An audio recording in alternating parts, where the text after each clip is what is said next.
Hakka Center is a communal dining space serving diverse cuisine influenced by various ethnic groups. Among all these offerings, Hainanese chicken rice stands out as an iconic dish. In this video, we'll go through the historical background of Hainanese chicken rice and showcase the recipe. The dish features tender poached chicken, fragrant garlic ginger rice, and the sauce is a symphony of flavors, ranging from spicy, tangy, savory, and more. The dish can be found in humble hawker center or upscale restaurant and has achieved legendary status as one of Singapore's national dishes, even sparking debates with Malaysia over its origin. Wait a second, is Hainan, the island in the southern part of China, the birthplace of Hainanese chicken rice? The short answer is yes. But as someone born and raised in Hainan, I can confirm that we don't have a dish named Hainanese chicken rice.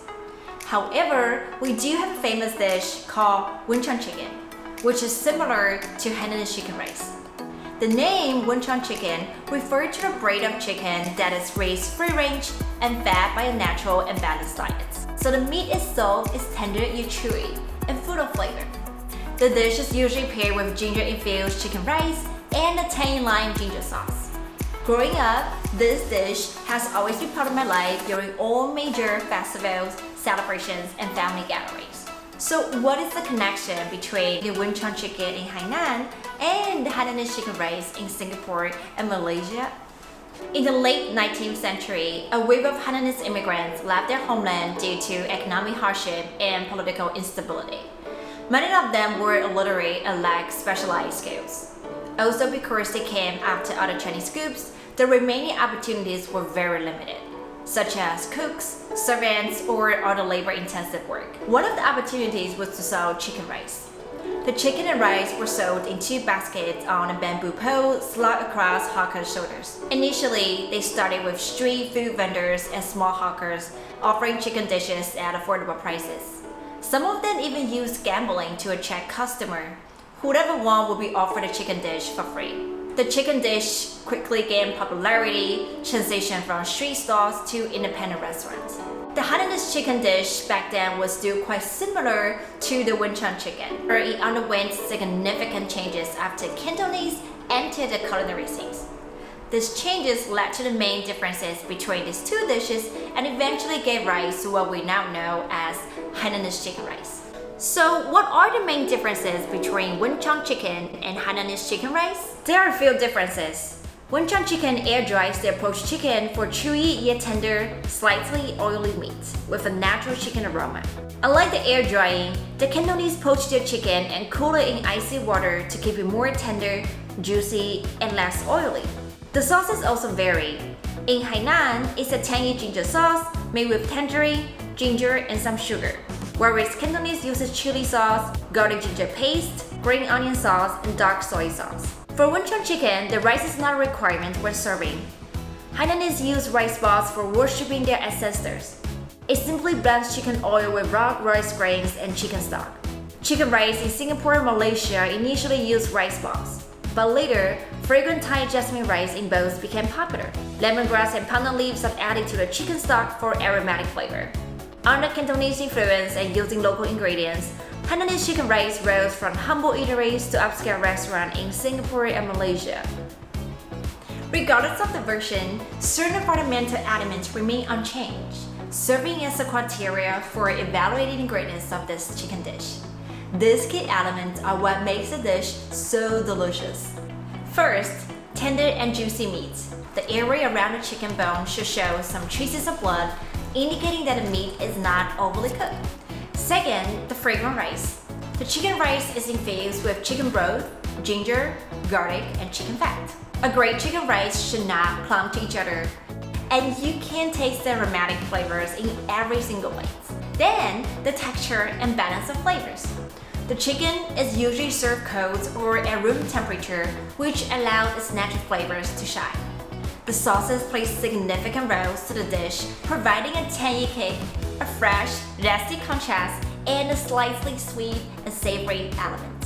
Hainanese chicken rice is not only a favorite in Singapore and Malaysia, but also savored in Thailand, the Philippines, and even New York. You might wonder, why has it achieved global popularity while Wenchuan chicken still stay in Hainan. Beyond its affordable price and government marketing, another key factor lies within the dish itself. The choice of not keen to use free-range chicken make it more accessible. Moreover, the increasing focus on healthier, balanced diet has made Hainanese chicken rice, the less oily option, more appealing to people. Since it's more accessible and can be prepared anywhere, we are going to make our version of Hainanese chicken rice. In this recipe, we will use a whole chicken that you can find anywhere in a grocery store. We're gonna use a poaching technique that my family has used to make the chicken tender and juicy. We're gonna cook fragrant rice and make the sauces that my family has been making since I was a kid. First, let's do some grocery shopping. I'll have my partner Jay do the groceries and showcase the recipe. We already have the whole chicken. The other things we need are some green onions and ginger. That's it, and let's get started.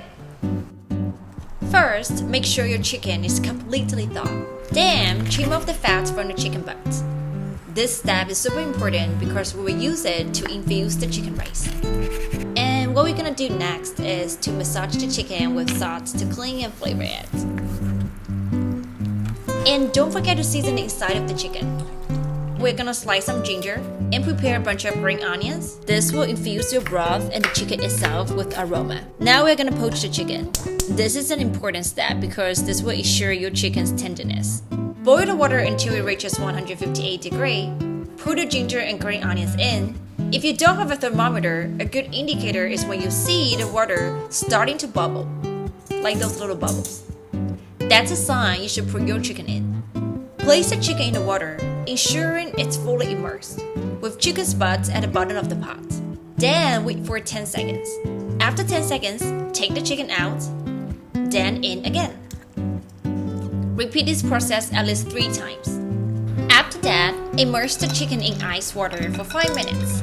After 5 minutes, place the chicken into the pot.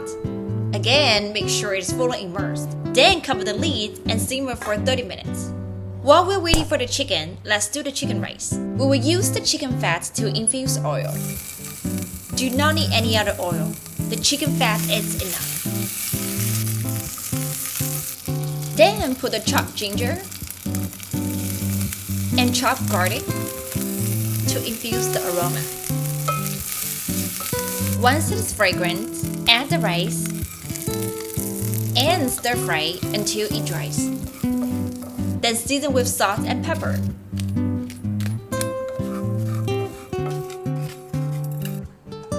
Then add a chicken broth and transfer it to the rice cooker.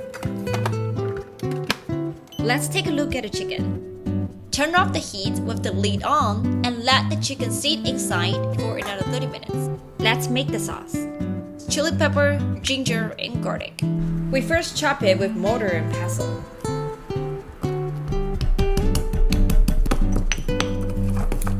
This is what the paste looks like when it's ready to be seasoned. We will use the chicken oil on top of the broth and the broth itself, some soy sauce, and a pinch of salt if needed, some vinegar, and honey. You can use sugar instead of honey. We run out of sugar, so we use honey instead. Here we have the sauce. Looks like the chicken is finally done poaching. Let's once again put it in ice water and cool it down for 5 minutes. The chicken is now ready to be sliced. You don't need to chop it as the meat is pretty tender, just gently slicing it will work. You can see the meat is quite tender and juicy. I can assure you that it's not just about appearance. It tastes really tender and juicy too. The meat is full of flavor and aroma due to the hours-long poaching. The rice alone is a flavorful dish with the natural chicken aroma, garlic, and ginger infusion. Cilantro is often placed on top of the chicken in Hainan to enhance its aroma. We add some cucumber to balance the taste and, of course, to get some fiber too. Whether it is Wenchuan chicken or Hainanese chicken rice, it is the taste of home for me. Each time I enjoy this dish, I'm inspired by its journey from a humble island cuisine to a global icon. It's a testament to the resilience and determination of the original Hainanese migrants who struggled to survive, adapt, and eventually thrive in a foreign land. We hope you enjoy the story and the dish.